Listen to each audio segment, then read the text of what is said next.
श्री कृष्ण गोविंद हरे मुरारी, हे नाथ नारायण वासुदेवा। जय श्री कृष्णा, राधे राधे। आज हम सुनेंगे मार्गशीर्ष माह की कृष्ण पक्ष की एकादशी उत्पन्ना एकादशी की व्रत की कथा। ज़्यादा समय व्यतीत न करते हुए सीधे चलते हैं कथा की ओर। आइए सुनते हैं उत्पन्ना एकादशी व्रत की कथा। क्योंकि आज के दिन ही एकादशी माता की उत्पत्ति हुई थी, इसीलिए इसे उत्पन्ना एकादशी कहते हैं। आइए सुनते हैं कथा। उत्पत्ति एकादशी का व्रत हेमंत ऋतु में मार्गशीर्ष मास के कृष्ण पक्ष को करना चाहिए। इसकी कथा इस प्रकार है। युधिष्ठिर ने भगवान श्री कृष्ण से पूछा, भगवान, पुण्यमयी एकादशी तिथि कैसे उत्पन्न हुई? इस संसार में वह क्यों पवित्र मानी गई तथा देवताओं को कैसे प्रिय हुई? श्री भगवान बोले, कुंती नंदन, प्राचीन समय की बात है। सत्य युग में मुर नामक दानव रहता था। वह बड़ा ही अद्भुत, अत्यंत रौद्र तथा संपूर्ण देवताओं के लिए भयंकर था। उस काल रूपधारी दुरात्मा महासुर ने इंद्र को भी जीत लिया था। संपूर्ण देवता उससे परास्त होकर स्वर्ग से निकाले जा चुके थे और शंकित तथा भयभीत होकर पृथ्वी पर विचरा करते थे। एक दिन सब देवता महादेव जी के पास गए। वहां इंद्र ने भगवान शिव के आगे सारा हाल कह सुनाया। इंद्र बोले, महेश्वर, ये देवता स्वर्ग लोक से निकाले जाने के बाद पृथ्वी पर विचर रहे हैं। मनुष्यों के बीच रहना इन्हें शोभा नहीं देता। देव, कोई उपाय बतलाइए। देवता किसका सहारा ले? महादेव जी ने कहा, देवराज, जहाँ सबको शरण देने वाले, सबकी रक्षा में तत्पर रहने वाले जगत के स्वामी भगवान गरुड़ ध्वज विराजमान हैं, वहाँ जाओ। वे तुम लोगों की रक्षा करेंगे। भगवान श्री कृष्ण कहते हैं, युधिष्ठिर, महादेव जी की यह बात सुनकर परम बुद्धिमान देवराज इंद्र संपूर्ण देवताओं के साथ क्षीर सागर में गए, जहाँ भगवान गदाधर सो रहे थे। इंद्र ने हाथ जोड़कर उनकी स्तुति की। इंद्र बोले, देव देवेश्वर, आपको नमस्कार है। देव, आप ही पति, आप ही मति, आप ही कर्ता और आप ही कारण हैं। आप ही सब लोगों की माता और आप ही इस जगत के पिता हैं।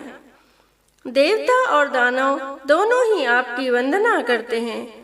पुंडरीकाक्ष, आप दैत्यों के शत्रु हैं। मधुसूदन, हम लोगों की रक्षा कीजिए। प्रभु जगन्नाथ, अत्यंत उग्र स्वभाव वाले महाबली मुर नामक दैत्य ने इन संपूर्ण देवताओं को जीतकर स्वर्ग से बाहर निकाल दिया है। भगवान देव देवेश्वर, शरणागत वत्सल देवता भयभीत होकर आपकी शरण में आए हैं। दानवों का विनाश करने वाले कमल नयन भक्त वत्सल देव देवेश्वर जनार्दन, हमारी रक्षा कीजिए, रक्षा कीजिए। भगवान, शरण में आए हुए देवताओं की सहायता कीजिए। इंद्र की बात सुनकर भगवान विष्णु बोले, देवराज, वह दानव कैसा है? उसका रूप और बल कैसा है तथा उस दुष्ट के रहने का स्थान कहाँ है? इंद्र बोले, देवेश्वर, पूर्व काल में ब्रह्मा जी के वंश में तालजंग नामक एक महान असुर उत्पन्न हुआ था, जो अत्यंत भयंकर था।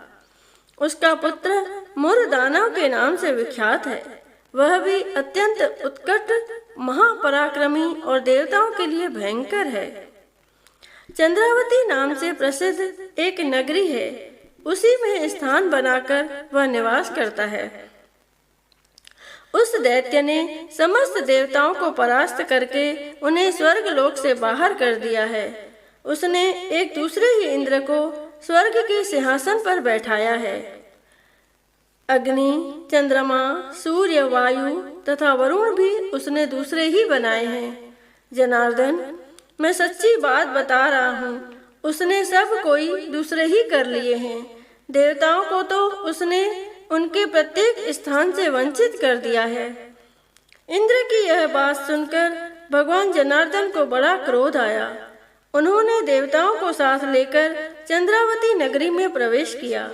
भगवान गदाधर ने देखा कि दैत्यराज बारंबार गर्जना कर रहा है और उससे परास्त होकर संपूर्ण देवता दशों दिशाओं में भाग रहे हैं। अब वह दानव भगवान विष्णु को देखकर बोला, खड़ा रह, खड़ा रह। उसकी यह ललकार सुनकर भगवान के नेत्र क्रोध से लाल हो गए। वे बोले, अरे दुराचारी दानव, मेरी इन भुजाओं को देख। यह कहकर श्री विष्णु ने अपने दिव्य बाणों से सामने आए हुए दुष्ट दानवों को मारना आरंभ किया। दानव भय से विहल हो गए।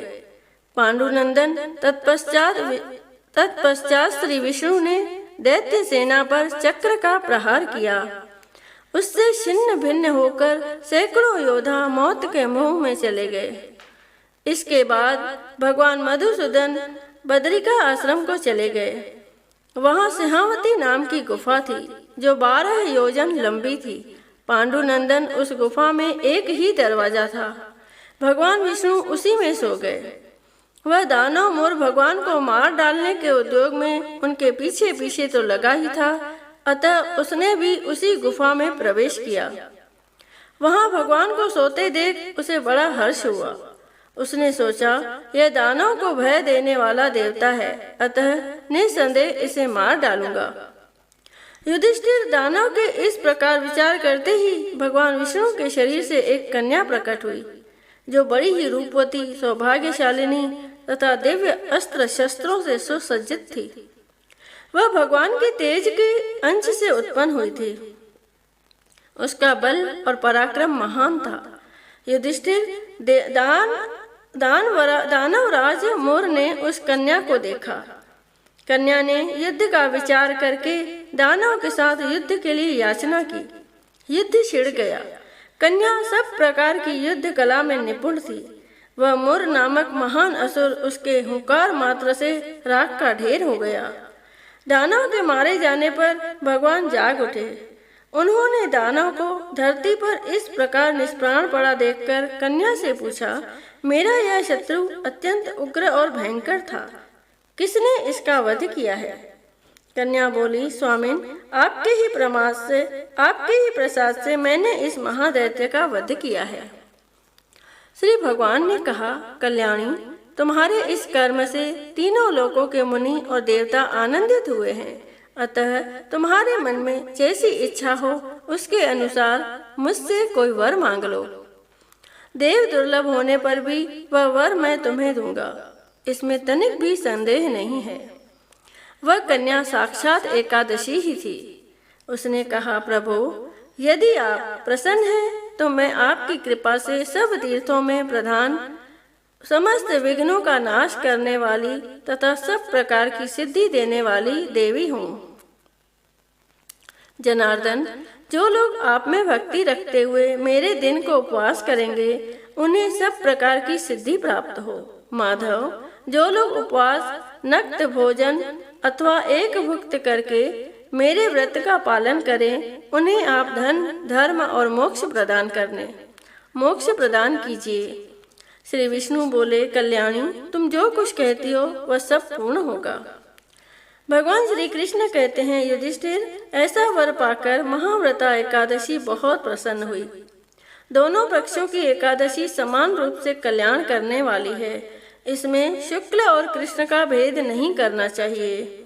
यदि उदय काल में थोड़ी सी एकादशी, मध्य में पूरी द्वादशी और अंत में किंचित त्रयोदशी हो तो वह त्रिस्पर्शा एकादशी कहलाती है। वह भगवान को बहुत ही प्रिय है।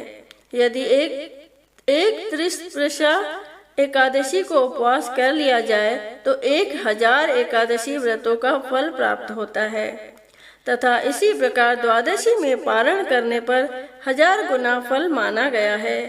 अष्टमी, एकादशी, षष्ठी, तृतीया और चतुर्दशी ये यदि पूर्व तिथि से विद्ध हो तो उनमें व्रत नहीं करना चाहिए। परिवर्तनी तिथि से युक्त होने पर ही इनमें उपवास का विधान है। पहले दिन दिन में और रात में भी एकादशी हो तथा दूसरे दिन केवल प्रातःकाल एक दंड एकादशी रहे तो पहली तिथि का परित्याग करके दूसरे दिन की द्वादशी युक्त एकादशी को ही उपवास करना चाहिए। यह विधि मैंने दोनों पक्षों की एकादशी के लिए बताई है। जो मनुष्य एकादशी को उपवास करता है वह वैकुंठ धाम में जाता है, जहाँ साक्षात भगवान गरुड़ ध्वज विराजमान रहते हैं। जो मानव हर समय एकादशी के महात्म्य का पाठ करता है उसे 1000 गौदान के पुण्य का फल प्राप्त होता है। जो दिन या रात में भक्ति पूर्वक इस महात्म्य का श्रवण करते हैं वे निसंदेह ब्रह्म हत्या आदि पापों से मुक्त हो जाते हैं। एकादशी के समान पाप नाशक व्रत दूसरा कोई नहीं है। बोलो श्री कृष्ण भगवान की जय। बोलो एकादशी माता की जय।